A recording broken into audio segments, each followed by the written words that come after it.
Hi, I'm Suzanne, and these are travel essentials that I regret not carrying that you should make sure to have on your next trip. First of all, it's vitamins. Yes, I have a friend who always tells me to carry them, and I just never do.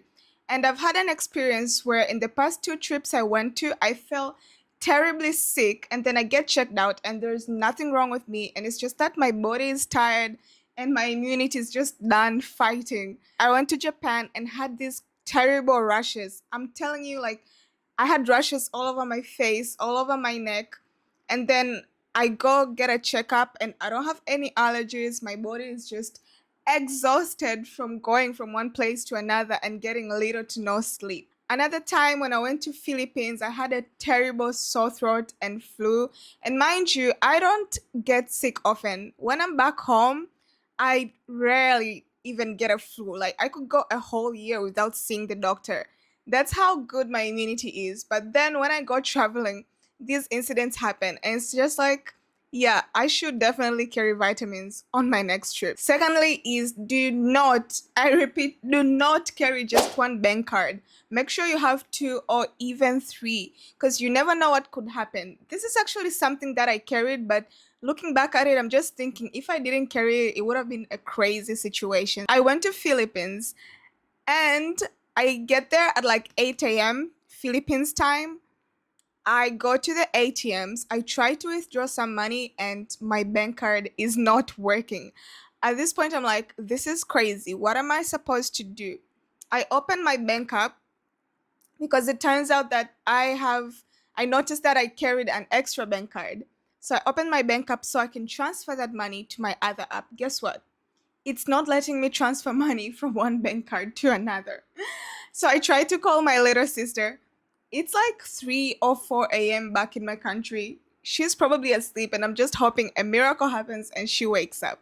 Fortunately enough, she wakes up and tries to transfer money from her account. Like, I was like, just can you give me like some emergency funds right now? I'm going crazy.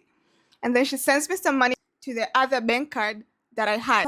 Fast forward, we remember that in my country there's an option to send money through mobile wallet. This is like the money goes into someone's phone number instead of like their bank card. So I do that. I send the money from my bank app to my sister's mobile wallet, and then she sends it from her mobile wallet back to my extra bank card that's working.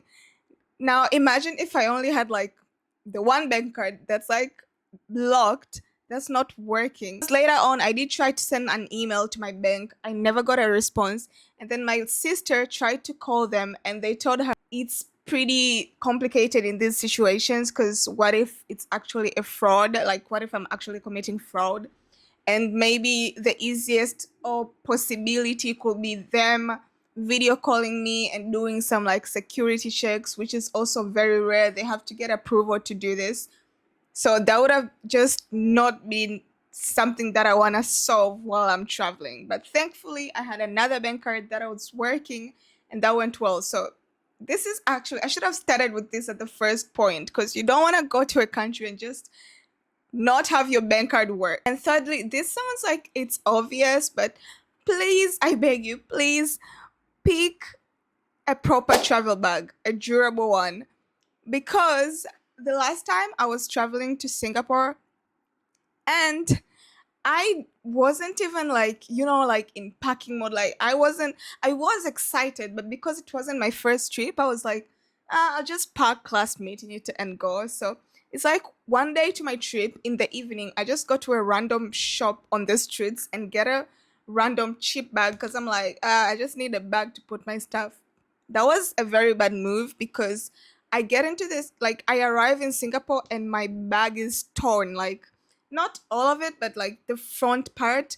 There are things like almost getting out of my bag. But thankfully, the Singapore airport refunded me because, I mean, according to their policies, that's like their issue on handling. But if I'm being honest, it was not their fault. Like that bag was shit. Make sure to not be a cheapskate like I was and actually pay attention to the bag that you carry because you don't want to reach a destination. I was just lucky enough that none of my things were ruined or none of my things were dropped off.